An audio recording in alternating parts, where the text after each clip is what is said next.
This time around, we are going to look at examination questions, and particularly this is exam D at grade 12. And the question we are going to look at is examined as question number 22 in paper 1, and this is from the topic called quadratic function.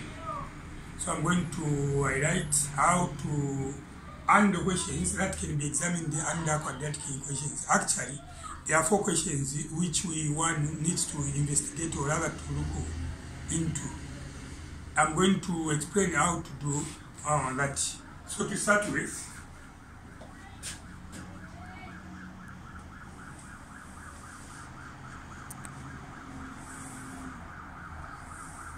if the question is, if you are given a diagram like that, this is going to be the x-axis and this is the y-axis. And then this is going to be y equals x squared plus 2x minus 3. So this is a quadratic function because it is showing the relationship between x and y. It is showing how x and y are related. So without wasting time, where the x and y axis meet, this is what? Is 0. So now if that can be the case, at this point we are going to be told to say this is point P and this is point what? Q. So the questions for that are going to be find the coordinates of the point.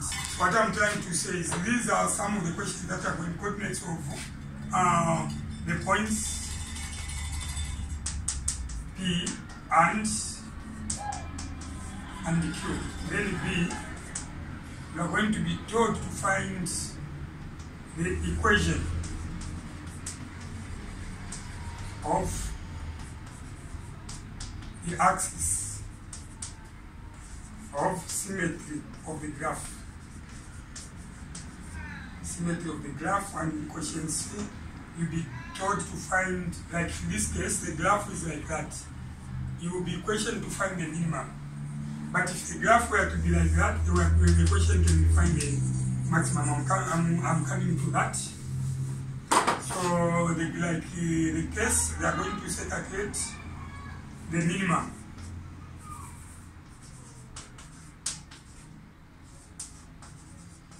Value of the graph, or the minimum value of y, or minimum value of the turning point.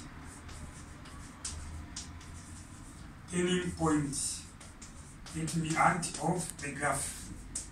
But sometimes they can just say minimum value of the graph. Then the last one, they will tell you to find the coordinates of the turning point.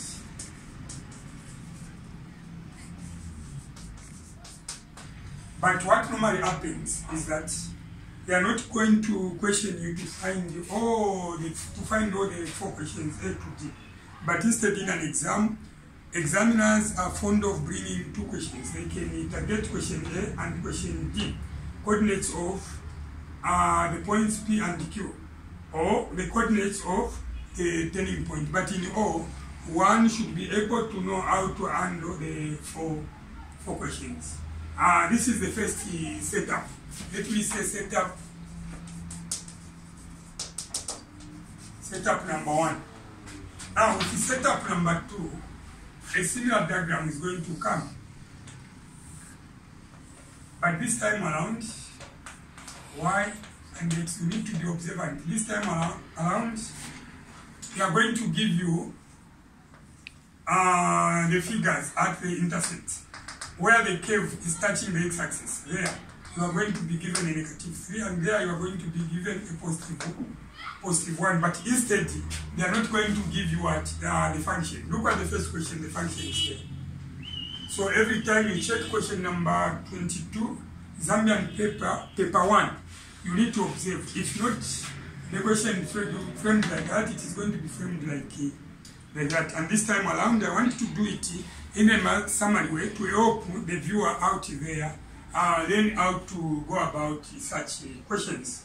So without wasting time, for this one, they will tell you to find the A instead of the equation, instead of the coordinates of P and Q, the equation is absent. They are going to question you to find the equation of the equation of the graph, which means the equation of the curve. Then B, the same question will be repeated. Equation of axis of symmetry. Let me cut short. Find the equation of the axis of symmetry. In short, I'm saying these questions are going to be repeated. Question C, the minimum value of the graph. Minimum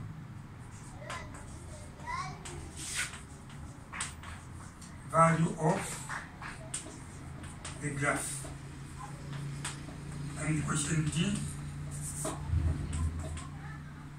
they are going to question you to find the coordinates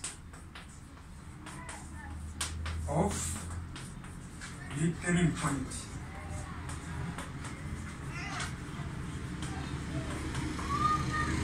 You know, I want to teach this in a summary way. First of all, starting by pointing out how the questions are going to appear in an exam. In another development, the graph is going to be upside down, portraying the same picture, either the first one or the second one. As for the first one, you are going to be given this function as y equals, each of the entry there must be multiplied by a negative. Negative 3 times negative 1, you get positive 3.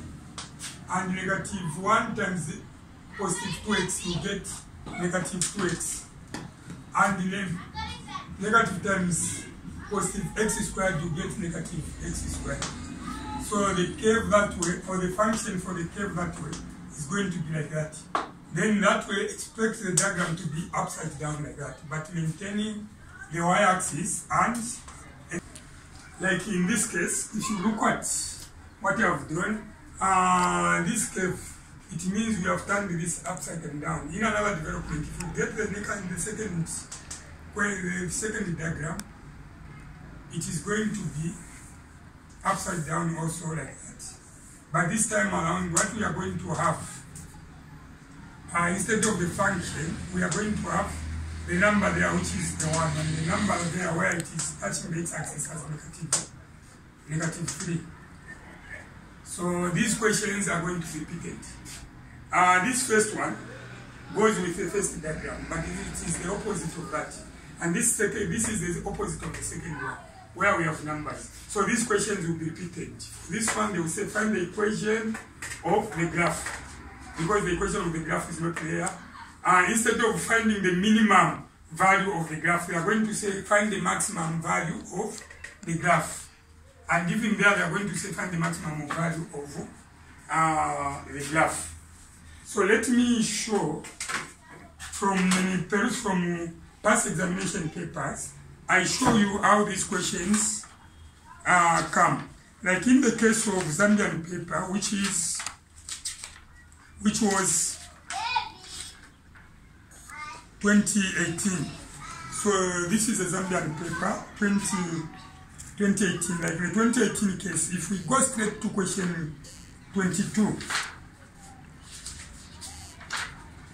I'm interested in seeing question 22 alone, but not seeing these other questions. So this is question 20. Yes, there, this is question 22. If you look at question 22, there, instead of examining if you look at question 22, instead of an examiner examining the 4 questions, A up to D, only the 2 questions came. So look at this graph. They said the diagram below is a sketch of the graph which meets the x-axis at -4 and 2. It's meeting the x-axis at -4 and 2. And look at this curve. There is x-axis and y-axis. Then when it comes to the questions, they said I need to come closer. They said find the equation of the graph. That is question 1. And question 2, they said the coordinates of the turning point, of which each question was carrying 2 marks. So in this case, 4 marks are a lot of marks. If I can peruse also, I check in a different paper, you find that a similar diagram is going to appear. This time around, let's look at a different paper. This can be, let's look from the different papers. This should be 20, this is 2016. From a 2016 case, and this is again a Zambian paper. The diagram below shows a sketch of the graph. Y equals 3 minus 2x minus x squared passing through P, Q, and D. So I'm interested in showing you the diagram, how the diagram appeared. So this is the diagram for 2016. If you look at the diagram, x-axis and y-axis are shown like I do on the board. So here there is a point P, Q, and D, and R. So from there, they said find the equation of the axis of symmetry and the equation of the turning point of the graph.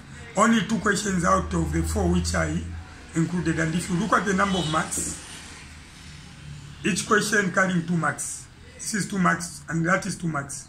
4 marks are a lot of marks. So now, let me highlight how best such questions can be answered. How these questions can be answered. 1, it starts from, if you know how to solve a quadratic equation, look at this. This is the x-axis. It means y is equals to 0. The x-axis itself means y is equals, the x-axis means y is equals to 0. Let me clear that space so I can explain how to tackle that. So since y is equals to 0, where you see a y there, you are going to put a 0. So in that way, this is x squared plus 2x minus 3 equals 0. This is a quadratic equation. Remember, to solve a quadratic equation, in my previous clip, episode, of which I have already posted it on YouTube, I explained how to solve a quadratic equation of that nature. So a quadratic equation of that nature can be solved using 3 methods. 1, factorization. 2, completing the squares. And 3, the formula. So this time around, suppose one uses a formula, or whichever way you use, positive or negative, b squared minus 4ac over 2a. So by using a formula, when it's solved, then x is going to be negative 3.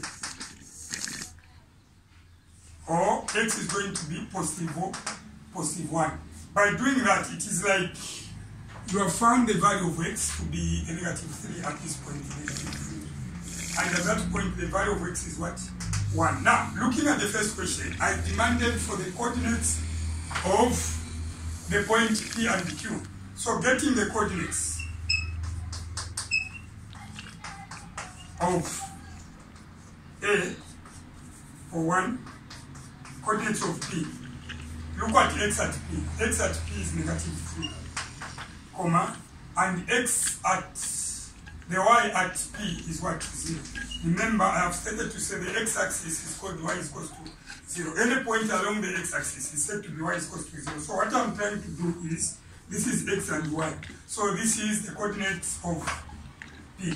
Same applies when it comes to the coordinates of Q.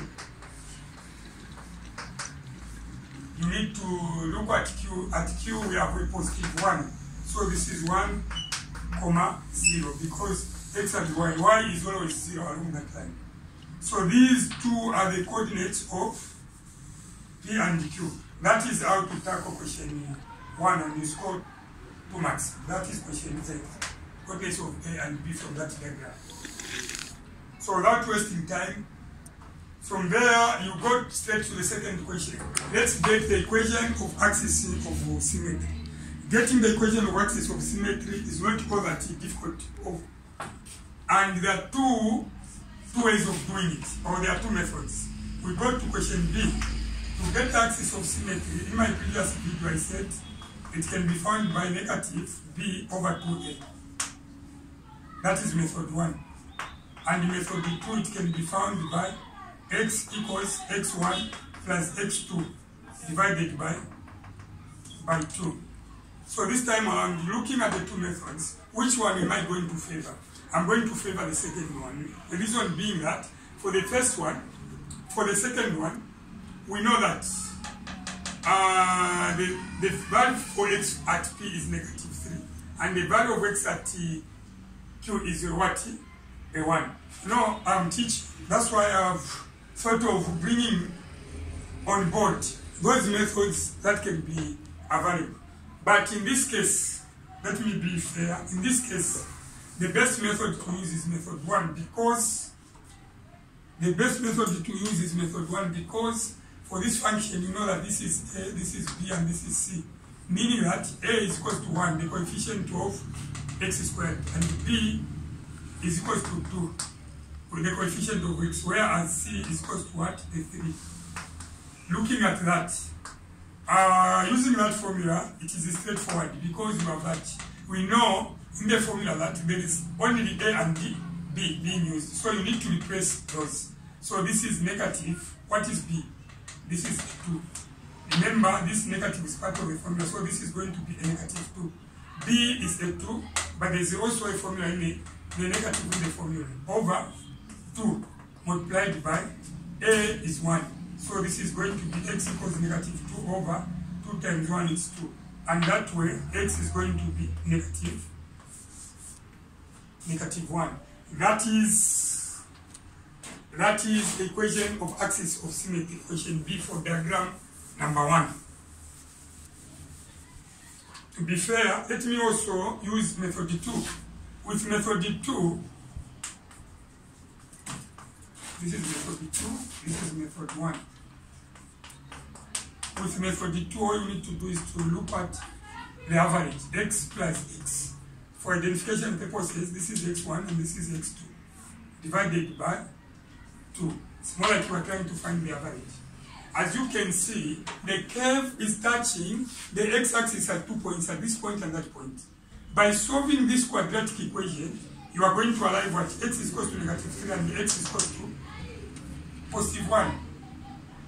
You have to watch the previous video which I posted on quadratic equation. Actually, I used the same example, explaining how to solve a quadratic equation. So that's why I'm cutting short to say when solved, these are the roots or the answers. Meaning that at P you have a 3 and at Q you have a 1. So this time around you are not finding the coordinates. So now, for identification purposes, at P we are going to call this as x1 and that as x2. So these two, you find the sum of the 2 points as negative 3 plus 1. X equals negative 3 plus 1 over 2. And x is equal to negative 3 plus 1 over 2. This is negative 2 over 2.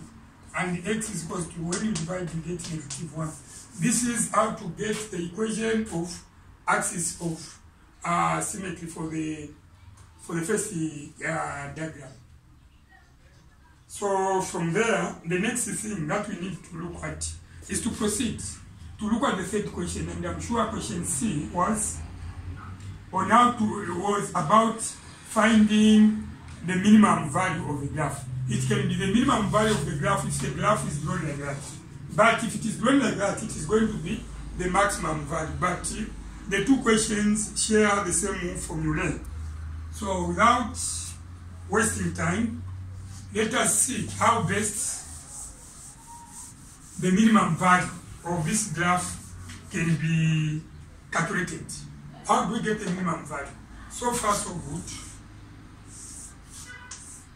We have indicated in my teachings that if this is y equals x squared plus 2x minus 3, we have found that this is 1 and this is negative 3 and this is 0. So now, and again, we have found the equation of our axis of symmetry. So now, what we're trying to find this time, as for question C, is what minimum value of Let